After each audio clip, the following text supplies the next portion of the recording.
so many people walking around with failure and shame. Like, I went from one thing to another, and it was just one misstep after another. No, you tried a number of different things. It sounds like an interesting life. The mind creates templates from scratch that it then judges itself against. So think about the person who says, I sort of lost my patience. I should be farther along by now. Mm-hmm. Okay, wait. I should be farther along compared to what? Like the other times you came to planet Earth?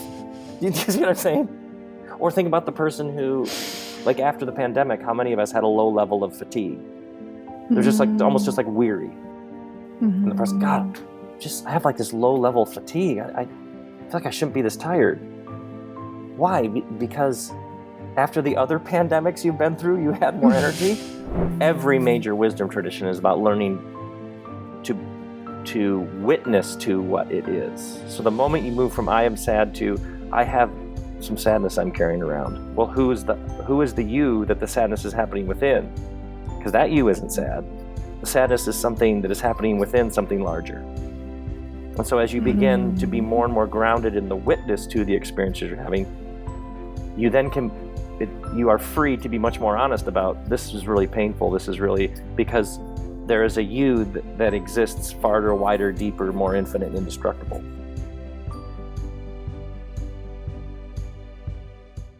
Hey friend, I just wanted to thank you so much for stopping by and tuning into the podcast. It means the world to me. There are a lot of great podcasts out there, so it's truly an honor that you've decided to take the time out of your day to listen to mine. I'm really excited to bring on more and more inspirational guests for you. But before we get into it, I wanted to ask you a huge favor. If you're enjoying the show, would you please be so kind as to hit that subscribe button? I've noticed that over 98% of the people that watch our videos aren't subscribed, and subscribing really helps the algorithm put this episode in front of other people who it could help. And be sure to leave a comment sharing what most connects with you. So much love. Rob Bell, welcome. Oh my gosh, how delicious to say this. Rob Bell, welcome to the Let It Be Easy podcast. My word. You always sing your guests' names? Because that's... No, I don't. You're clearly special. Yeah, that's like a... Yeah, all right. That gets things started. That's a vibe. All right. Rob Bell, can I say that your podcast is my favorite podcast, actually, Really? when we even just speak. Yes, you and I have been friends, at least in my mind, for many, many years now. Many years. If you don't listen to the Robcast, I reference your work a lot. I speak about your podcast. I mean, the first question, I was like, how do I even kick this off? Because I have so many questions. But I'd love to ask you a question that I'm asked often. And I want to hear, just hear what comes up for you, which is, Mr. Rob Bell, you have this interpretation of the world that's really different, right? So we all exist in this reality, right? The 3D here on Earth, and you see things differently. Like the way your lens on the world, it's so fascinating to me. And the lens always has this optimism and hope. There's like an energy that you bring. How do you sustain that? Like because out there, that's not true for all people. How is this the reality for you?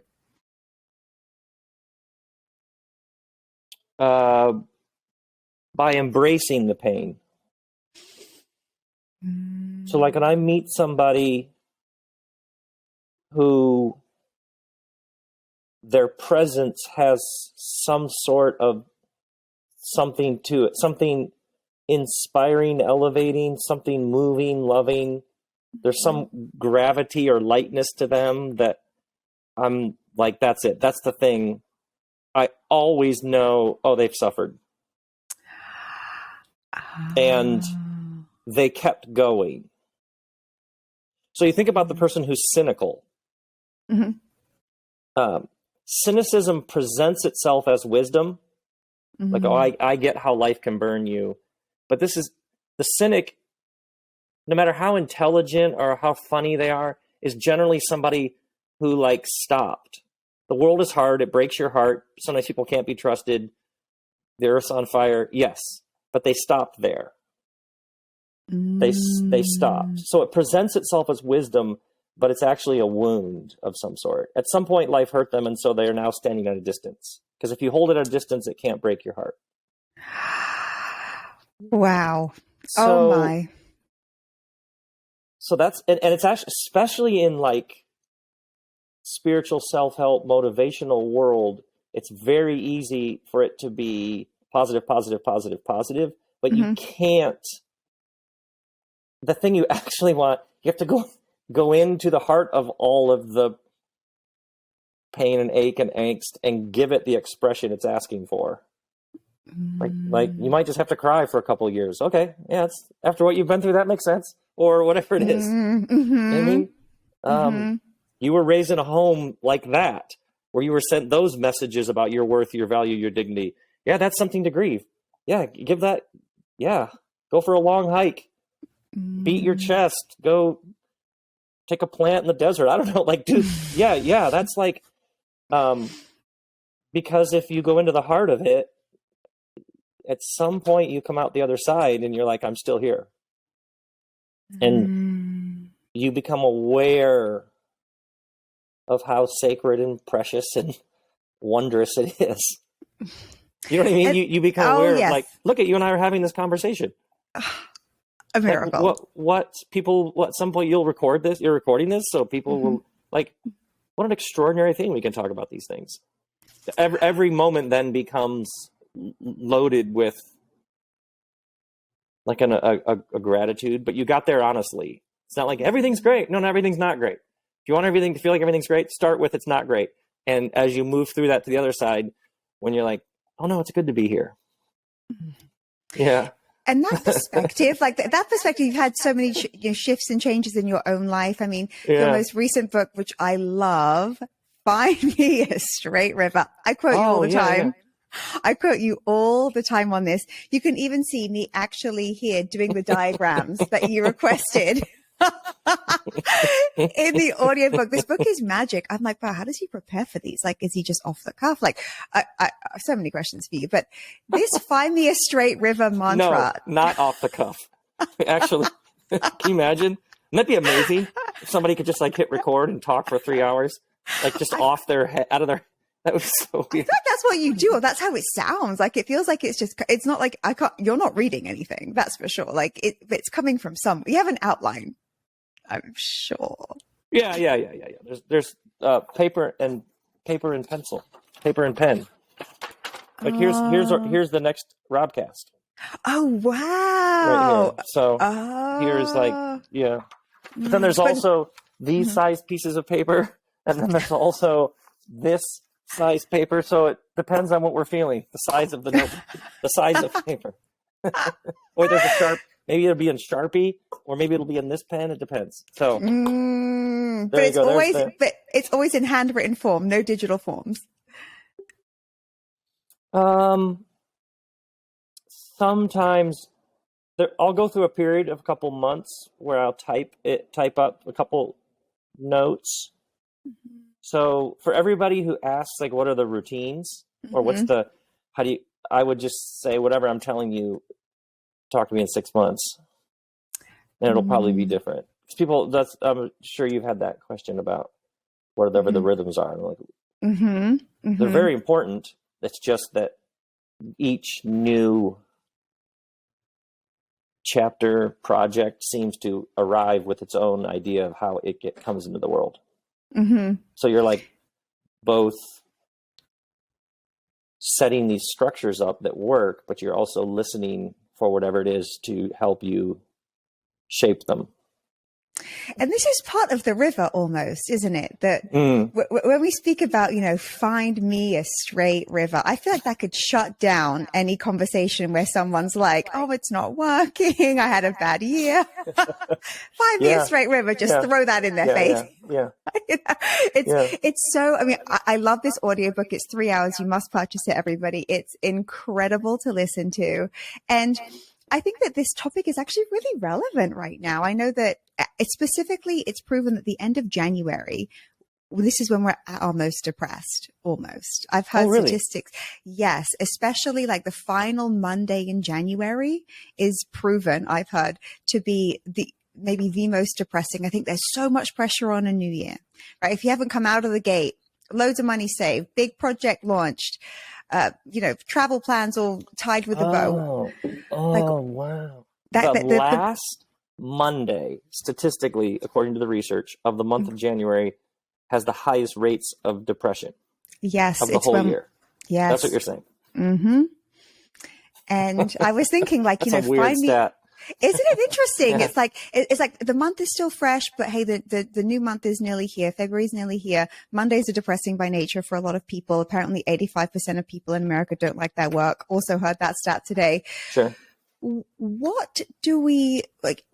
So I love to coach people, right, on progress and making big moves, but we're so hard on ourselves when we're not right out of the gate, like perfect at something. And I remember actually when I saw you in Brooklyn a few years ago, you said this, and again, I repeat you often, you said, where did I learn that I was meant to be perfect the first time?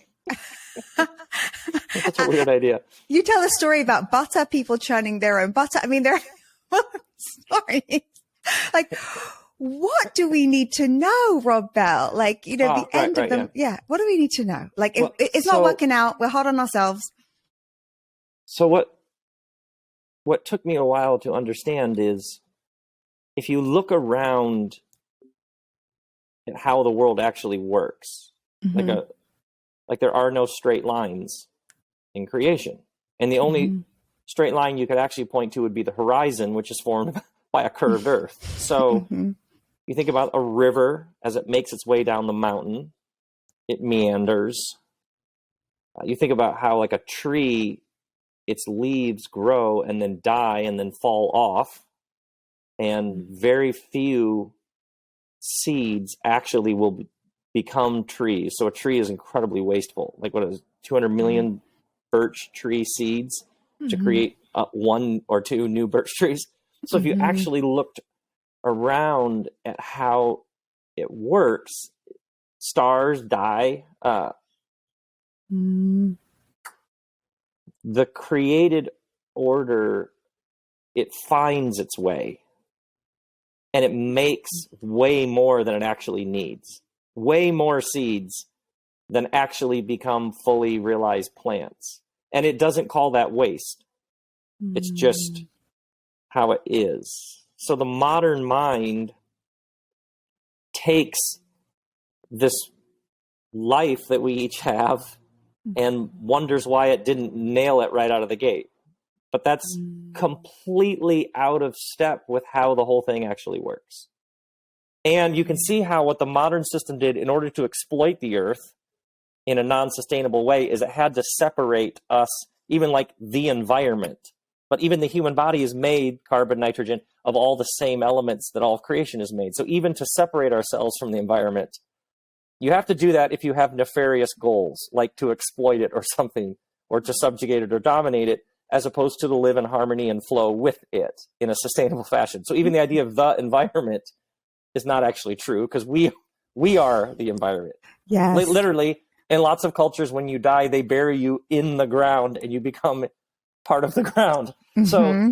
So this separation that's so deep in the conditioning and programming for so many of us isn't actually how things are. And then you can see how hundreds of years of this, let alone the Industrial Revolution, which cranks everything up, gets people wondering, oh my God, I tried that career and I just failed. No, you tried that career and found out you don't like selling pianos or whatever. I don't know what it was. Like, you look what you learned. So just so many people walking around with failure and shame. Like, I went from one thing to another and it was just one misstep after another. No, you tried a number of different things. It sounds like an interesting life. And the question that you ask, which I love, I hear this again and again from you, is how else would you know? How else would it work? Like, think about money. Think about how to handle money, or how to forgive people who have hurt you, or sexuality, or like, how would you even possess, just literally how to handle what's too many possessions? What's too much clutter in your life? What's how much stuff do you actually even need to live in? Like, how would anybody ever know any of this? Mm-hmm. How do we know any of this unless we didn't live this and try this? But then think about, like in the States, to get into college, you take these ACT, SAT courses, tests, where you fill in these bubbles. And then that's a way of judging and estimating how intelligent a person is. But like even the idea of intelligence, so-and-so went to Stanford. Well, they got into Stanford because what? Because they filled in little bubbles. like that's such an unbelievably minuscule sliver of intelligence of how we know what we know. So this person went to whatever law school because they're very smart, but walk outside and can't name one star. So like this idea, so this modern world, it like valued certain kinds of knowing things as opposed to actual embodied knowing. Like this person could regurgitate lots of information. Great. That's very different than actually knowing things, and the way that you know things is you live them and try them and experiment, and you get some blood and dirt on your hands and you sweat and you end up with a thing in pieces at your feet and you go, what was that? Yeah, you know what I mean? Like, how else would it work? How else? And you joke, you say, on a gravestone, you can say an abundance of attempts. Yes. So if we could, like in that audiobook, if all we did was change the story that you're telling, we'd be halfway there for you. You'd have so much more joy and freedom and just changing. So how else would it work?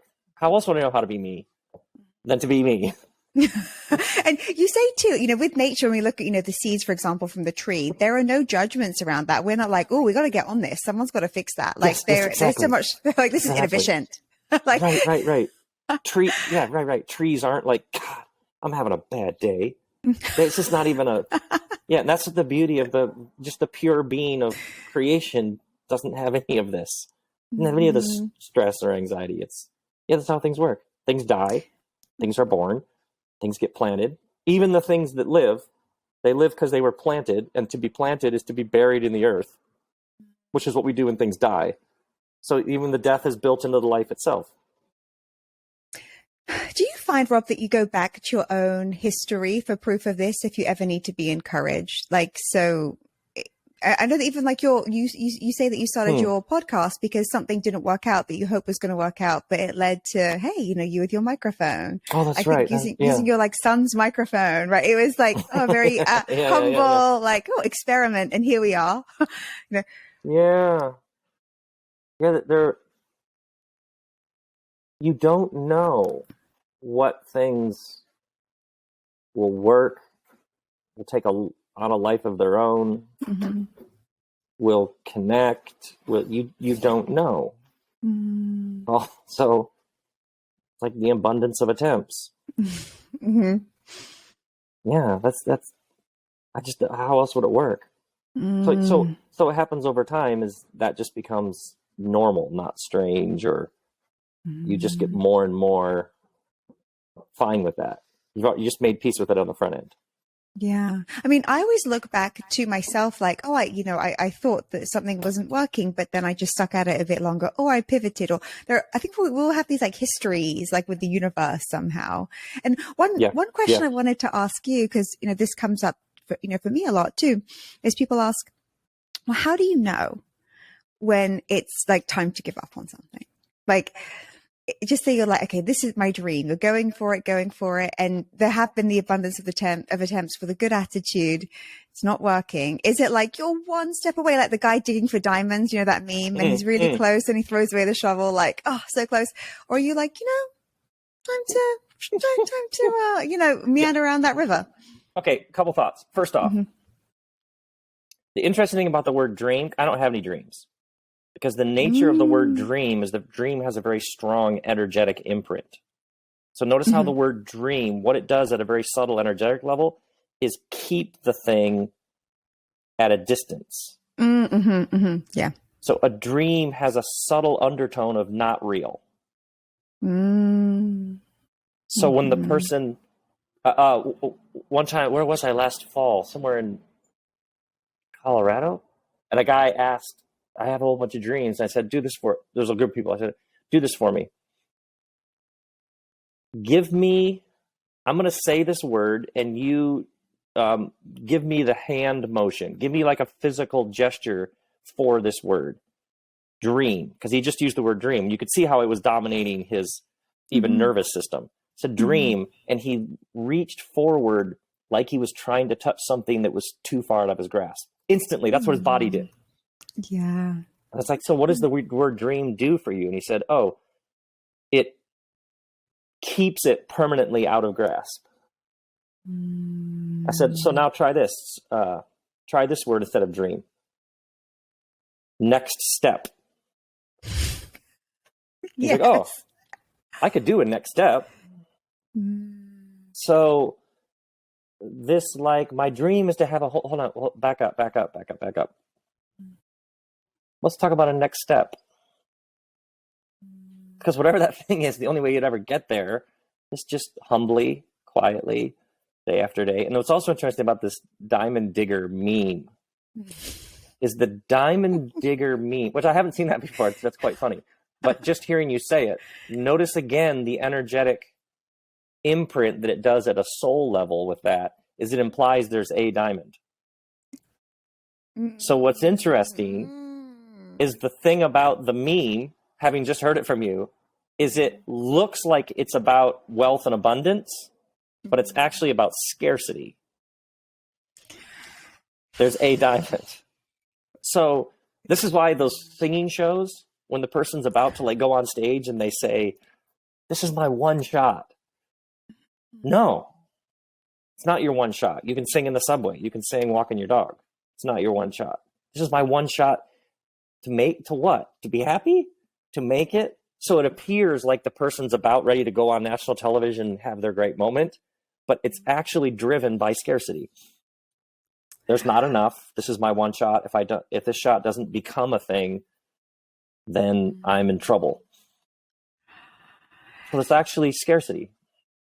So no wonder it leaves people just like gasping for oxygen, sort of, as opposed to like, yeah, like you're right. It's like, well, those are the diamonds, and if you chuck the shovel behind you, that's it. Like that was your opportunity. Right, like that. Right. Yeah. Right. How do you think about this? Oh, here's an example. A guy was telling me about trying to get a book deal, make money writing a book. So he was trying to put together a proposal so he could get paid for this book. And I was like, do you like writing books? Well, this is my first book. Do you like writing under pressure? Do you like writing as an art form, but you have to deliver by a certain date? Do you like how many hours a day do you write? And he's like, I don't know. So you're trying to get money for a thing that you don't know if you enjoy. You probably should, just a casual observation, perhaps you ought to see if you enjoy doing this before you try and get somebody to give you money for something that you might actually not enjoy. But so you can see so much of that, like, well, as soon as I have this much money in that house, have you lived in a house like that? What does the gardener cost? What are the property taxes? Like, how do you know what comes with that? Let's ask a completely different set of questions. Like, what would you wake up in the morning and you were going to do that day that you would think, God, this is awesome? Because notice instantly the size of your house, the amount of money you have, what people think, how many followers, immediately those questions fade. And what would you, in the morning, if you woke up and you were going to do that, you're like, oh, God, that would be awesome. Yeah, you know what I mean? Oh, yes. And I'm happy that we're talking about money, because another audiobook, I mean, it's endless. Like the joy is like grabbing the... Oh, grabbing the bag? I want to laugh when I say it. I know your son's friend kind of. Oh, yes. he'd go to the, yeah, this, I know that phrase is out there, but my son's Yeah. friend is just legendary. This is my son's friend, by the way. This is how funny he is. He'll say stuff like, hey, how you doing? He'll be like, I'm doing great, other than the arrest warrant. He just says stuff. He's so great. Yeah, he would do that. He had worked at this coffee shop for like whatever, $11 an hour. And like, what are you up to? He's like, going to grab the bag. It's like, you mean to go work so that you could get paid? Yeah, I'm gonna go grab the bag. So great. It's so great. And this audiobook, grabbing the bag, a few thoughts on money. Like, yeah. See, this is, once again, my friends, this is the lens with which Rob Bell sees the world. It's so calm. First of all, I always feel calmer after listening to you. And as if I've been like whacked in the face with truth or something. Yeah. Like, I'm in my world, right? There's my goals and like, there's all the things, you know, and then I just listen to you and it's like, find me a straight river, grabbing. It's just. Oh, yeah. And I love that you appreciate, if it's 3 hours long, then call it a few thoughts. Because that's once again, that I'm laughing. Do you know what I mean? It's so fun. It's not everything you need to know about money, right? It's like, but you have like, as soon as it's going to be that long, but it's going to just be a few thoughts. If I'm already laughing, that's the only way into some of this. So much of this, you have to come in through the side door. So if you're already smiling, if it already has a lightness, there's like a looseness. Well, now you can actually wrestle with things and learn and grow and be shaped. That's how it's worked for me. I would love you to tell, if you're willing, Rob, the water skiing story, because you open your audiobook with this. Oh, and right. And it's good. And I was like right there with you, you know, and I was like, oh, yeah. Oh, right. Yeah. This was when I was probably 15 and I was obsessed with a particular kind of boat called a Mastercraft, like the best water ski boat, that and ski nautiques. And we met this family. Our family became friends with this family, and the dad was a doctor, which at that time in the Midwest in the 80s was like, ooh, a doctor. That means they have money. And they had a Mastercraft. And the son, because I was obsessed with water skiing, the son was a water skier and competed in tournaments, which for me was like, whoa. And they took us out one day at this lake because they had a second house. What? And we're so I could get to water ski behind their Mastercraft. I mean, what was I, 16, 15? I mean, that was just like, it was like being in the velvet rope, like being invited into the room behind the room, you know? And, oh yeah. I'll never forget the kid and my friend, who's a year older than me. He went skiing and he fell, and the dad pulled the boat around and went, bet you're glad this isn't a tournament weekend. Because the kid would compete. The thing that I loved that was just like an expression, almost like an art form for this kid was like, his dad pushed him to compete in it. And the idea on this beautiful sunny day at this lake in this boat, that they had found a way with their wealth. They had literally, it was almost admirable, the creativity it took to find a way to make the situation tense and not fun. It was literally like, it was just this, it etched, and those things when we're young that like etch on the soul. Yeah. Oh, money doesn't equal happy. Like, these people have all this money and they have managed to use the money to make themselves miserable.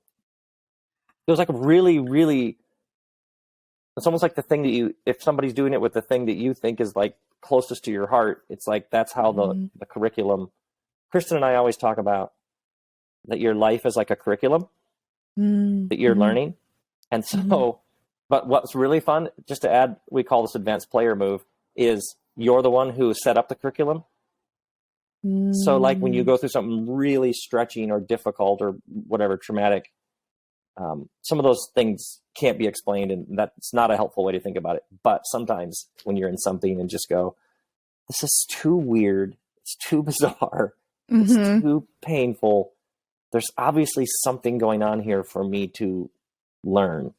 What's the curriculum here? And then just, what did I set up here? What did earlier me do when I set up the curriculum? Yes. Apparently it was like, hey, we need to show you. It's like, hey, dear future Rob Bell, early on, we need to get really clear here. If you have money, that does not mean that suddenly you're happy. Right, because you're this teenager who loves this thing, is so joyful and innocent, and just like yes, and then like this family has everything, and then they suck the essence. I mean, all the things that we see this again and again. This isn't like one isolated thing, but it stuck with you because it means something, right? And what a great insight, almost like that realization early. I love how you say, money and happy are two different things. And then you also say that money is a vehicle where we put a lot of our fears. I absolutely think this is true. Yeah, and that was one of the things at the heart of grabbing the bag was that money is two things. Money is facts and figures. Mm-hmm. If it costs $10 and you have $9, you don't have enough money. So there's like a basic empirical math, accountant, tax regulation, all that. Mm-hmm. Yes. And then money is also an energetic exchange that is constantly reflecting back to you scarcity, abundance, generosity. It's constantly reflecting back to you what's going on inside of you. Isn't it interesting, like that dance between the frame? Because you say framing and flow, you say facts and figures. You know, you also say, and I absolutely believe this, that because the facts and figures, yes, spreadsheets, we all have a certain amount of money in the bank. Maybe you have a certain amount of debt. Maybe you have a certain salary. Like those things all exist, concrete. And then there's this, like the story around your relationship with all of those things.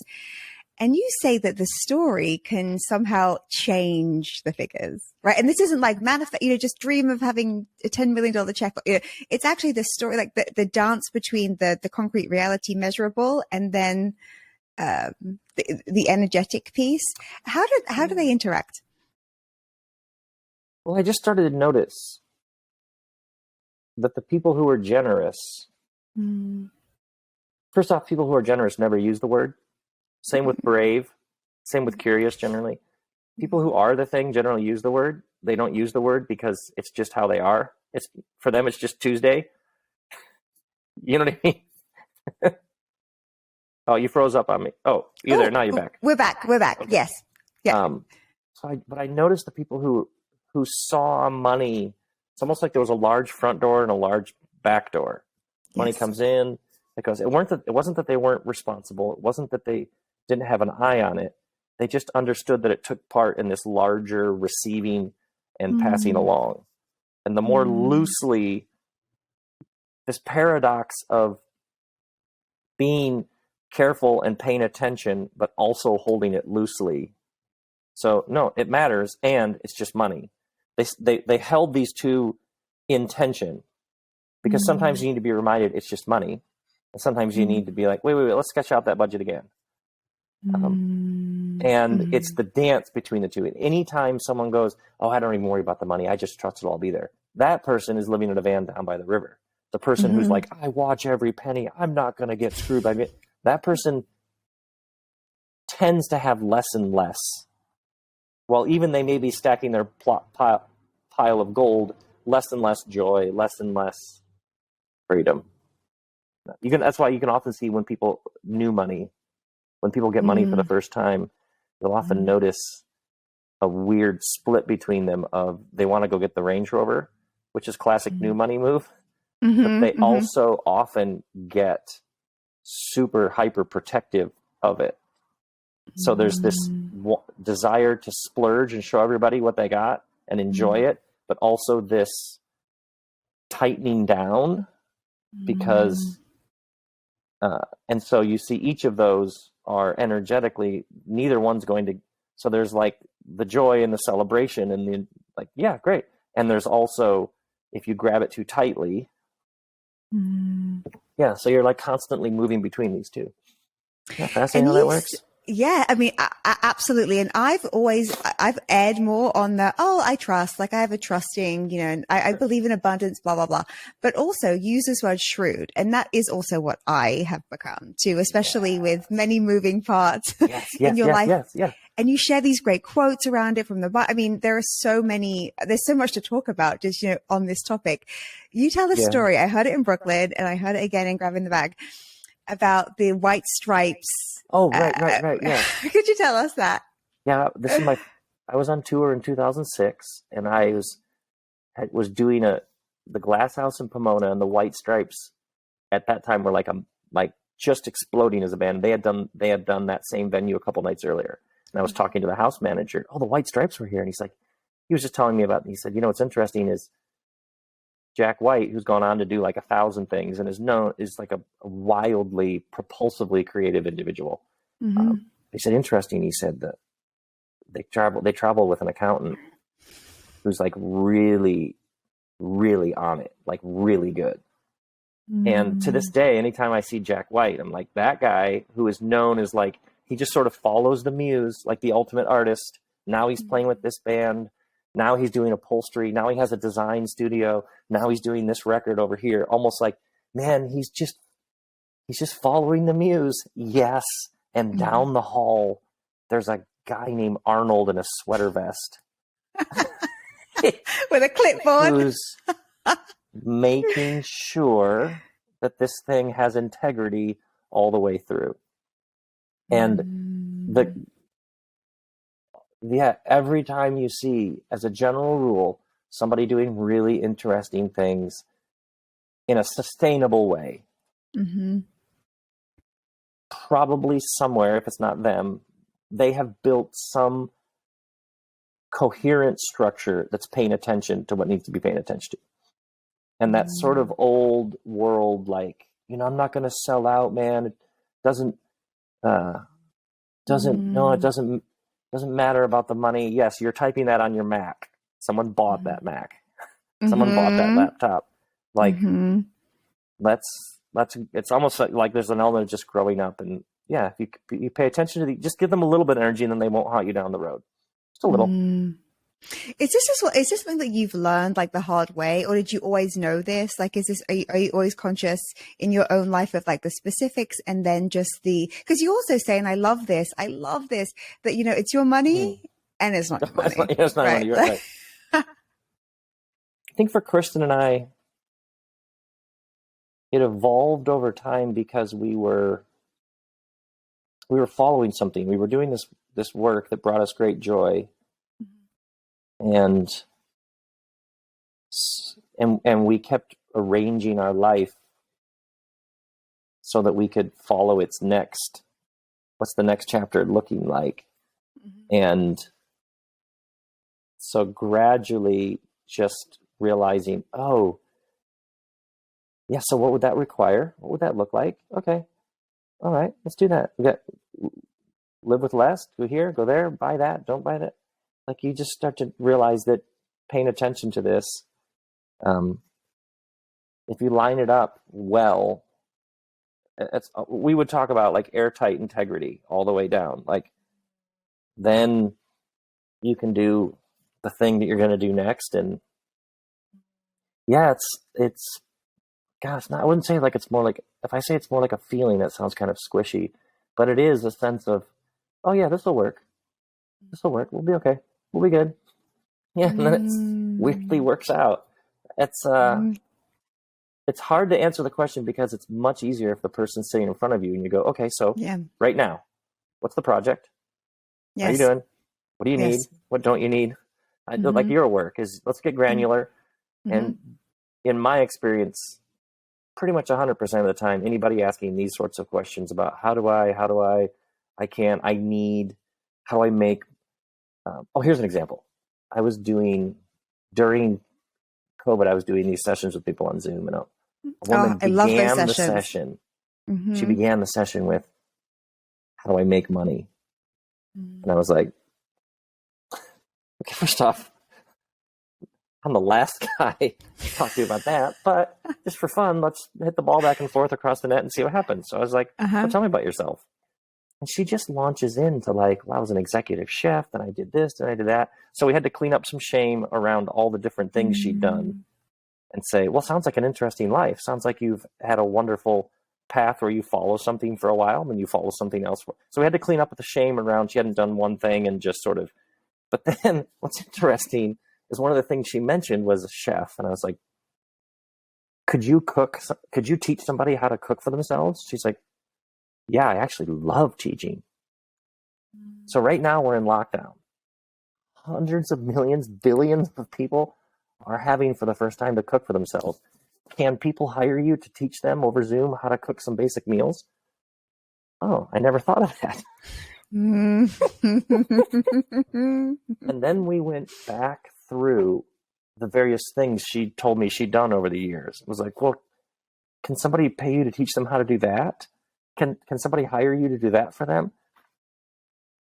Oh, I'd never thought of that. But in my experience, there's generally all sorts of things that are just sitting right there in plain sight.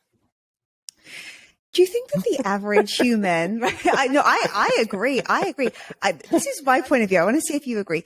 Do you think that the average human has so many more options and possibilities, and like this kind of back to the river, like there are so many ways we can go, like, and it's easy to be stuck on the one thing or stuck on the one disappointment, or there is one way to get to the thing, like that.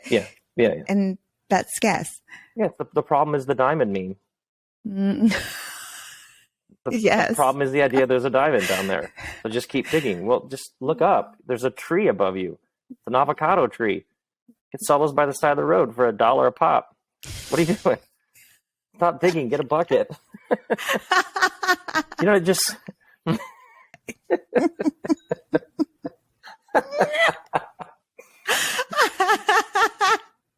But this move from it's almost like a needle right in the center of the beam that's just slightly over to one side. If it tips from lack and scarcity to generativity and abundance, that's a deep, tiny tick that changes everything. And that's not a squishy manifesty, just make stuff. No, that's just putting on a different pair of glasses. And is this work that you do consciously now, Rob, or are you naturally in this place? Is your lens just always dialed into this abundance? Like, is there a practice that you have? Like, how do you remain day to day this way? Yes and yes. Yes, it becomes natural. And yes, you still have the moments of like, hold on. I've been trying to solve this problem. There's got to be some solution sitting here that's more elegant, simpler, cleaner. It's almost like, whoa, I'm obviously not seeing something here. So it's like just a trust, like a calm trust, or even just, I need somebody to help me with that. So now I'm just looking. Now my radar's on. Kristen and I will often use that phrase. Like, now our radar's on. We're doing this. We have everything we need, always. But this thing right here, there's something. There's somebody who could probably walk with us on this thing, this question, this whatever thing about the house, and people come along. It really does work that way. When you say we have everything we need, I don't really hear people say that very often, right? It's like, oh no, there's a gap. Oh, there's a deficit. So, I mean, we have everything we need. Wow. You wouldn't believe the number of people who know, I need this, I need this, I need this. And when you just begin to be present with them and just start asking questions, they discover they're actually doing fine. And then when they're like, yeah, but I don't know how to do X, and this thing I'm doing requires that. Okay. So now we're looking for that person. So that in some ways is, okay, so you need that person? Okay. So now we're looking for that person. You wouldn't believe the number of times people say, wait, so-and-so did email me the other day. They do have a background. Just how often it's right under their nose. That's the next step. That's the next step that you just described. Yeah. So, or the number of people who I will say to them, this thing that you're talking about that you do, have you have you invited people or offered anybody this? And they'll go, a couple people recently have asked me if I would be willing to. I've just seen it happen so many times that it's almost like absurd. So I now begin with some. That's just a better starting point, I think. And speaking of even like working with people or making your gifts available in ways like, oh, I never thought about that, like the chef, or the person who could make something else helpful or valuable to someone else. Even the way that you do it, Rob, it's so uniquely you. Like I even have my thoughts sometimes. I'm like, wow, Rob could really go hard selling this stuff. Like it's just my own thinking, you know? And then you say, oh yeah. Oh, by the way, I don't mean to interrupt, but here's one. Okay. Here's one that gets to it really quickly. How much less square footage would you live in so that you could do this thing that you're telling me that you want to do? And what's so fascinating is how many people are like, would you live in less square footage? Yeah, oh yeah, sure. Oh, okay. So how much money is that? Right there. It would be how much cheaper to live in a smaller place. How many people like immediately... how many cars do you have? 3? How many do you need? Well, you can probably get by with 2. Okay. Would you get by with 2 or get by with 1 so that you could do this? Yeah, I'd do that.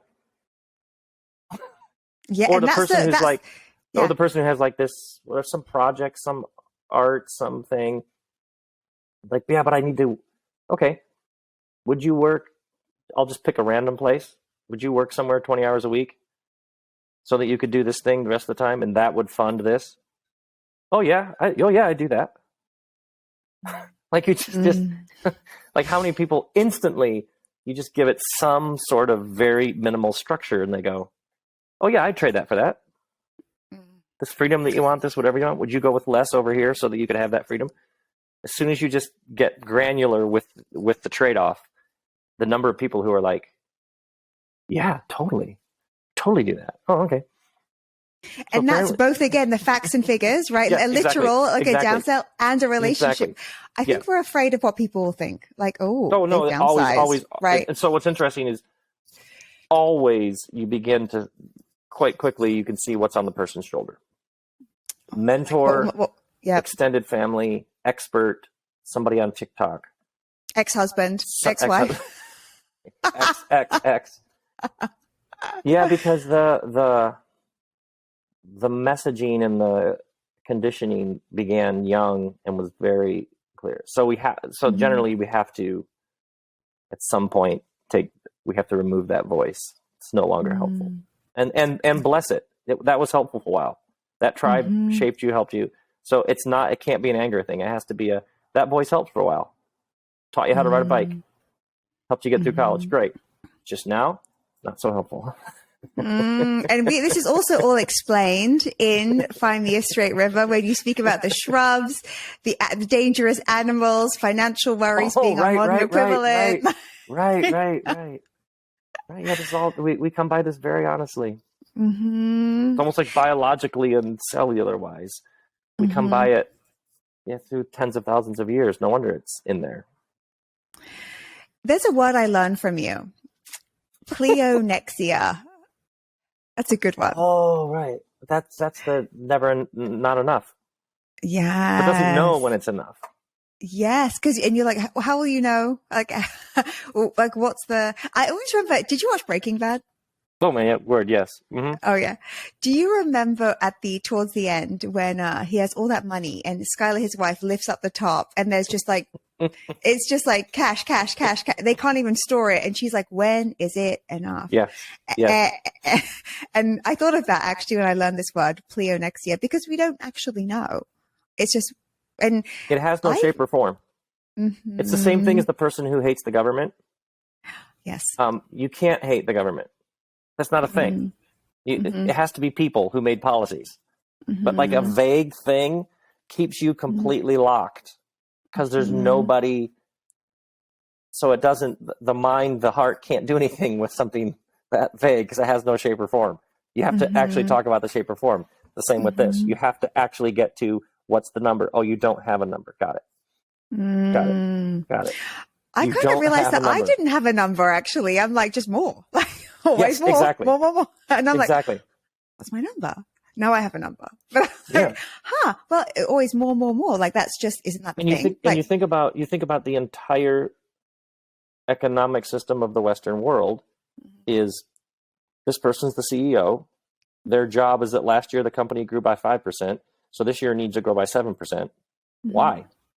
Because the shareholders need a return and they need a greater return. Why? So the pile out in the backyard can be taller. But it's divorced from this person has a little restaurant. They make these meals. People in the neighborhood come in, pay them, they eat. It's an actual real world exchange. So as soon as you divorce it from a real world exchange of goods and services and people doing what they do and other people paying them for it, which is what we all are, as soon as you move it to, it's now called growthism. So this is why when people talk about capitalism is evil, the impulse is correct, but they got it all bound. Capital's fine. The problem is growthism, which is what they're properly naming, is wretched, because what it is the company needs to grow. Why? Because the people need greater return. Why? Because it has to grow. Why? Because the marker for that government is the GDP, and the GDP has to grow of that country. Why? Because it needs to be bigger. Why? It's like turtles all the way down. We never really ask why, do we? We're just well, that's just, So you think about, once again, going back to nature, a healthy plant has to be pruned. It has to be pruned. It has to have some cut off so that its roots can feed the branches. So it's just all up and to the right endlessly, but nothing in, very few things in nature even, most things have some form of pruning. And the enough question doesn't exist really outside of that. Like, right. So you just have more. Yeah, right. So that's with people. That's why it's much like for people caught in that. Yeah. You like the person who's like, I have to get whatever. I have to get more followers. Well, what is the nature of the work? Okay, so if you showed up and 7 people were there, and you did this work that you do for the 7 people, would that not be enough? Oh man, yeah, I'll do 7 people. How about 100? Okay. How about 17? Okay. So apparently what you love is to be in a room with these people and do whatever it is you do. Apparently that's what you love. Right. And everything else is a judgment, right? Well, everything else is the mind. And so here's what's interesting about the mind. The mind creates templates from scratch that it then judges itself against. So think about the person who says, I sort of lost my patience. I should be farther along by now. Okay, wait. I should be farther along compared to what? Like the other times you came to planet Earth? You see what I'm saying? Or think about the person who, like after the pandemic, how many of us had a low level of fatigue? They're just like, almost just like weary. And the person, God, I have like this low level of fatigue. I feel like I shouldn't be this tired. Why? Because after the other pandemics you've been through, you had more energy. Right. The mind is masterful at creating a scale that it then judges itself against, but it created the scale. You can't be the student and the teacher grading the exam. You can't be both. So that's why it's always really, really important to ask a whole different set of questions, which is, who are you? What do you want to do next? What do you need to do that? Yeah. I mean, I love your Akiva story. I've quoted it again. I've quoted you. What is it? Who are you and what are you doing here? Yeah. Who are you? It will always, and it will always, I use the word elegance in place of the word simple, because many people think earlier simple, but it's the simplicity after complexity. There's a simplicity before complexity, which is somewhat naive and young. Then there's the complexity that you find yourself in. But on the other side, you move into another kind of simplicity after the complexity. In scientific circles, or sometimes call that elegance. There will always be an elegance to it. This is especially for educated, accomplished, successful, quote unquote, successful people. It will always feel a little offensive because the next step will be like, I've literally had people be like, well, but I could do that. Isn't it lovely that being you is something that you can actually do? You know what I mean? Because because it's just all the bonkers messages we get about how it has to be hard, has to be all that. The trainers on Instagram, you need to be better yesterday than today. If you're sweating, someone else is sweating more. If you're not, all that. Yeah. Ugh. God. Ugh. Just exhausting. If you're not working right now, someone else is hustling harder. Oh, God. Stop. It's awful. It's You're awful. ridiculous. You're ridiculous. Whereas one of my sons says, yeah, I was a sophomore once. That's what he says about so many things. He'd be like, yeah, I was a sophomore. Meaning, yeah, I went through that developmental stage and I kept going. That line is such a good one. Yeah, I was a sophomore once. I was reading a book recently that reminded me of your work. Do you like Pema Chodron's work? Oh, absolutely. Yeah. Oh yeah, she wrote this great book called When Things Fall Apart, and she's like, get rid of I know that. Yeah, she wrote that. She said, get rid of that magnet on your fridge that says, every day in every way, I'm getting better and better. Exhausting. Exhausting. She actually says, abandon hope. Hope doesn't. And I was like, oh, yes, wow. That's not what we're told in self-help culture, right? It's like, hope, you're getting better and stronger every day. And this is why I think there's so much laughter in the work that you do with your content that you create solo, in the group sessions that you lead, which have been so fun for me to be part of. There's so much laughter. And I think it's like almost like this universal recognizing itself somehow. It's like, yes, it's some, like, what is it? Like, why is this funny in the end? Some of the things are like, because at some point so for most people, the thought is reality. And so we attach to the thought. So here's an example. I am sad. Mm-hmm. So the experience of sadness becomes an over-attachment to the experience of sadness or to the thought I am sad, to the point at which that's all the person can see. As opposed to, oh, look, I'm carrying around some sadness. So when it's it's very easy for I am sad to become this is who I am. Or if someone's been through trauma or someone's been through what they would consider failure, that is just I am this. The whole sense of self gets overtaken by the sense, perception, experience, trauma, pain.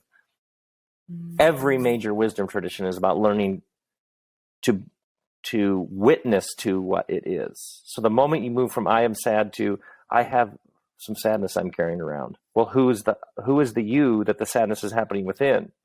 Because that you isn't sad. The sadness is something that is happening within something larger. And so as you begin to be more and more grounded in the witness to the experiences you're having, you then you are free to be much more honest about this is really painful. This is really because there is a you that exists farther, wider, deeper, more infinite and indestructible. This is every major wisdom tradition summarized in 10 seconds. But as you begin to witness to it, you then come to see the absurdity of it. And so think of every major wisdom tradition. The wisest ones always have a wink. You can't get there through the heaviness.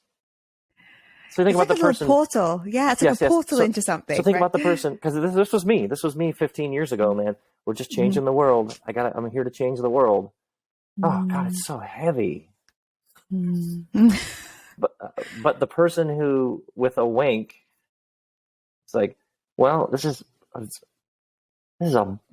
what a wondrous, weird, heartbreaking, mysterious, euphoric, dangerous thing to be a human being. But there are some people who need drinking water, and there are some people who need better legal representation, and there are some systems that are really broken that could use some help, and there are some kids who need. Let's try. Let's do something with that. Let's see if we can help. Those are the people who actually do like move the needle on things. So this is not like a sort of squishy, vague, this is how justice is served and the poor are helped. Because when you meet those people who are really doing that they always have a wink. They always have a like, I know this is really bad, but yeah, we'll see what we can do. It's like when if we look back at what we used to believe about a person or about an event, right? I'm going to feel and then you go,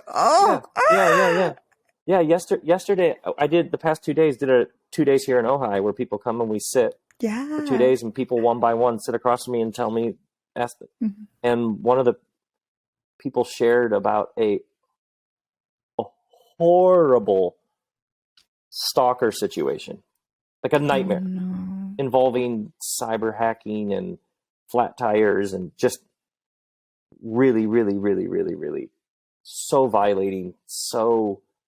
And they said, as they shared this, they said, you know what, this is like really good to like speak this. And everybody was witnessing to it like, well, this is a very brave person who's even gotten through this. How does a person even, and obviously there's going to be like trauma therapy, et cetera, et cetera. But when they told some of the stories about what this stalker has done, as they worked through it, you could just see about 10 minutes in, they started laughing about this horrible thing they'd been through. And it didn't minimize it, but you could see like how deep and strong and indestructible the you behind the you is. You could like see it. And I was watching this room full of people from around the world who are sitting there listening to this story going, like this is everybody's nightmare. And this person is like radiant with strength as they're in their tears talking about how violating it's been. And by the end they were, I know, it's the weirdest thing ever. They were like finding their way to I wouldn't say lightness, but lightness. Like, yeah, this is like the weirdest, randomest, how did this happen to me kind of. It's not without tears, not without heartache, not without massive legal bills to hire people to try to get restraining order, like not without. So it's all that. But the people, you start asking people questions about what it's been like to be them. And we keep going through the tears, like where you and I started, whatever, an hour ago. You go through you go into the pain, into the heartache, into all the shattered stuff.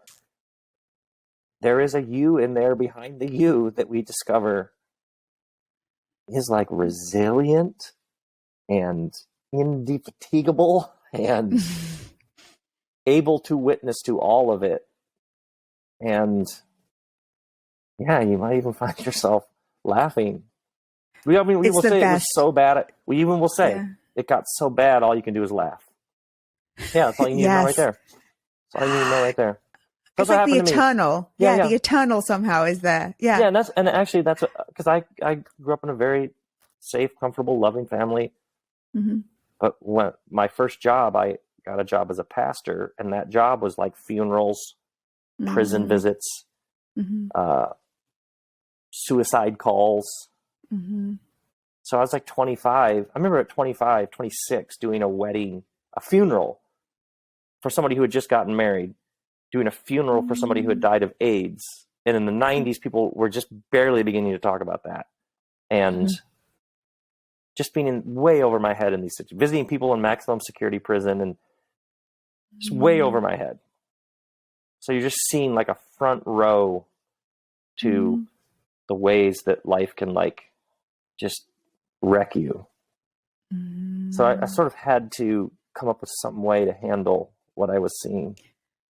Yeah. I remember doing a funeral. That's probably 26 or 27. Yeah, I would have been 26 or 27.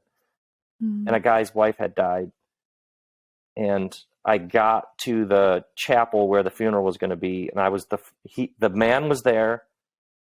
The funeral home people were there. The woman, his wife's body was in the casket in the lobby, and and I walked in, and he's standing there over her casket all alone in this big like atrium. And I walked up to him and put my arm around him, and he just kept looking at wife saying she was such a good woman. She was such a good woman. She was such a good woman. So yeah, all your questions, it's like there's got to be some other way to see this than just do the right thing. A plus B equals C. Go to good school, work hard, make good money. That thing kind of works, and then it also doesn't. And I'm sure a number of your listeners are like, A plus B doesn't always equal C. You find a good partner, settle down, get a nice place, take a vacation, get good jobs, and then you find out they've had a secret lover in Bangkok or whatever. You know what I mean? You find out like what? So yeah, sometimes A plus B does equal C, and sometimes you followed it and were the loyal daughter and the good son and the good soldier, and then it completely goes left and wrecks you. And so at some point, so that's what happened to me. It's like the only sane way of being, almost, when you come back to like the way that you because I mean, you can also do everything right. Like it's happened even to a lot of my friends who've like worked hard, gone to college, and I'm reading now about all the tech layoffs. A couple of my friends, and I come from the tech, and it's like, well, they've done everything right. They work at Google. Like, or they did until like yesterday. Like they did everything right. Like and I also read this study. It's pretty famous. I'm sure you come across it, about people sharing the worst things that have happened to them. So like going through cancer, being canceled, a celebrity was talking about being canceled, losing a job after 30 years. I mean, all these things. And it was so interesting because no one said they'd take it back. And I was like, this is also like getting in on the secret, right? You speak about being in on the joke. Yeah. You ask people name the 3 or 4 events that most shaped you. No one ever says, well, I went to the Bahamas one time. You know what I mean? Never. Had the best meal of my life. Never. I got this new pickup truck. Never. Right. We'll never say stuff like that. Yeah. So it just works differently than a lot of us were taught. And like one more thing I want to say that I love that you did an episode on once was, I know our time's up. 5 more minutes, Rob, please. Sure. I'm keeping you. You tell the story about this woman who worked in this hospital her whole life.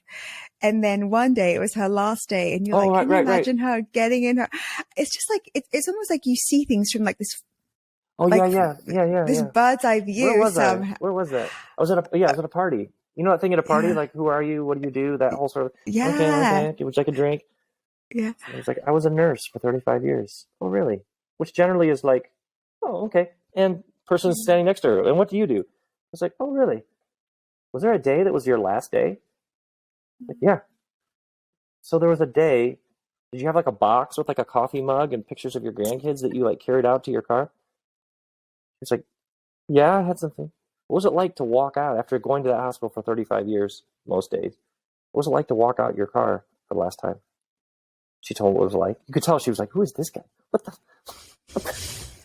Yeah. I was like, what, the next morning when you woke up and you didn't go to the hospital, what was that like? Yeah. It's like you're at the party and you meet that person and then you move on. You're like one question away. And then it got really, really interesting. Yeah. And then, okay, how many months, what's it like now? After you did that all those years and now you don't, how do you think about your life after that was what you, like, you're like one question away, 2 questions away often from whole worlds of, it's all right there. This is abundant, right? This is abundance thinking. It's all right there. You did a great class. I mean, please tell us what's coming up for you, where people follow you, find out more. You did this amazing class once called On How to Be Curious, if you remember that one. That was such a good one. Yeah. Are you bringing these back? Like what? I mean, please tell everyone. I've got one final question for you. I've got 2.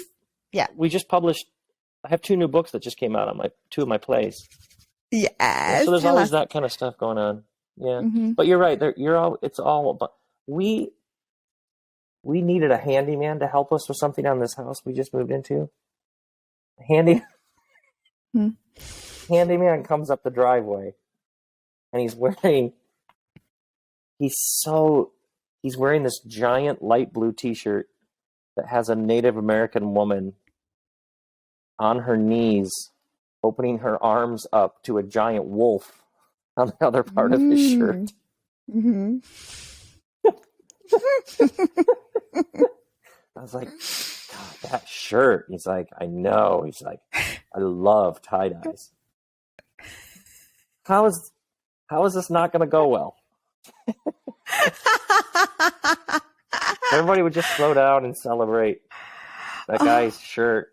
We just would slow down. Yeah. If we slow down, these are good episodes we're all in. It's a good show. These are good episodes. Who knows what's going to happen next? I mean, yeah, Rob, you and I have this mutual friend, Amy Purdy, who is wonderful. And her and I had a conversation about you. And I was like, yeah, Rob says, if you're not like noticing the shirt, like the lady in the wall, like if you're not chatting to the nurse at the party, if you're not asking, like you tell a story about a Frisbee, there isn't even really an ending in Chicago. Like you tell these stories. Yeah. And you say, look, well, I'm paraphrasing a bit, but you're like, if you miss it, you're not in on the joke. Like, and it's kind of like that portal into eternity, right? And yes. Well said. Following your work, listening to your podcast, consuming your books, like and everything is at robbell.com. Mm-hmm. Everything is listed. Your books, your events, new things are being announced all the time. Yeah. I'm also going to probably have a sandwich. Go for a bike ride. You know what I mean? It's all it's all, by the way, when our daughter was born, I knew this graffiti artist, and I had this photo of our daughter Violet, and I asked him, could you make me a giant painting of her face? Oh my gosh. Isn't that great? You can see it behind Rob right now. Yeah. Oh, wow. It's gorgeous. It's really good. Yeah. Isn't that cool? Yeah. Wow.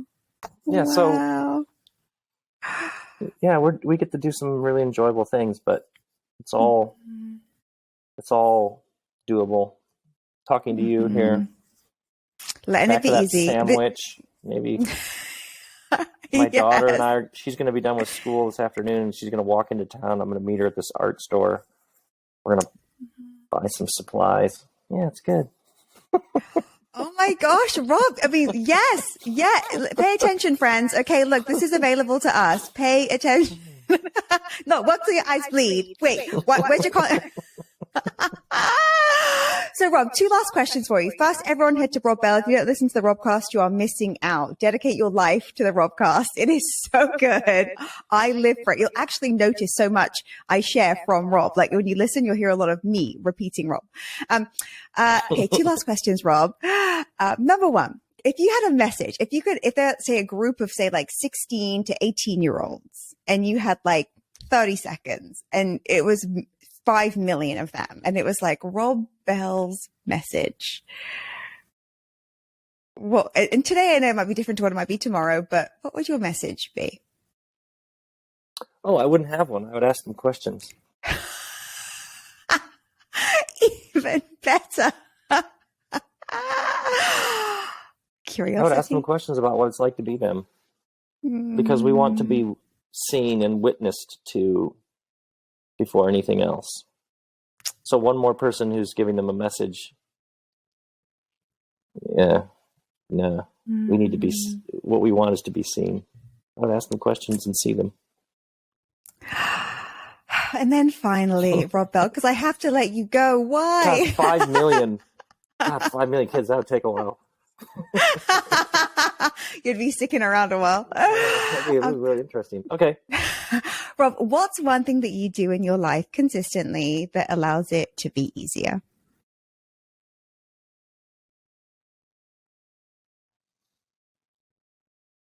I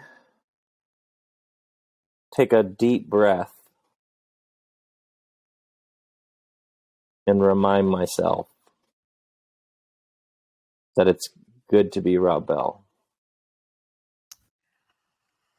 It's good. It's good. It's good to be you. It's good to be all the people listening to you. And whatever it is, Kristen will sometimes turn to me, especially if something's got us like angsty, or like she'll turn to me and she'll say, I wonder how this episode ends.